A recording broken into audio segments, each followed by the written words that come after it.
Magandang hapon sa inyo lahat. Meron lang tayong isi-share. Isi-share ko lang ito sa inyo.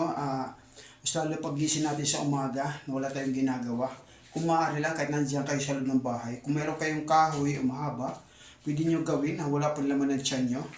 Ang gagawin lang nyo para yung tiyan nyo mabawasan, ito kailangan yung ang paa nyo. Yan. So, ito yung kabila. Yan ang pag-exercise. Kung halimbawa yung ang libangan mo lang, pag tayo mo umaga, kakape ka, ito pwede mong gawin. Pagising mo sa umaga, iyan. Iyan, para yung tiyan mo, may ipit siya. Kasi una-una, pag nag-exercise ka na, may laman na tiyan mo, ibig sabihin hindi na siya bababa. Mas maganda yung wala pang laman. Ito sa aking kaalaman lang ito ha. Hindi ko inaan ito.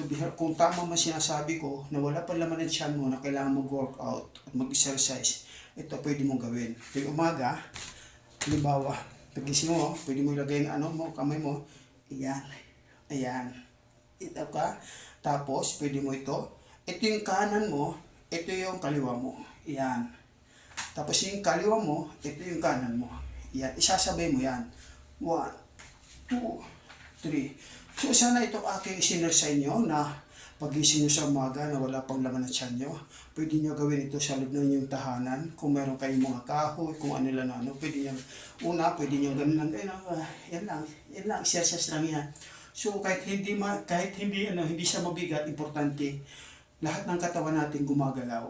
Yan. So sana meron tayong natutunan at meron tayong panibagong tip para sa inyo na mga pagising sa umaga na walang ginagawa. Ito, inano ko lang sa inyo ha, kung tama yung sinabi ko na mas maganda mag-workout, mag-exercise na wala pang laman ng tiyan para ma-absorb yung natin katawan.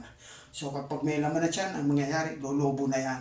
Hindi na babalik siya. So tatama rin na kayo mag-exercise. So maraming salamat po. Sana meron tayo ulit natutunan sa araw na ito. Bye-bye.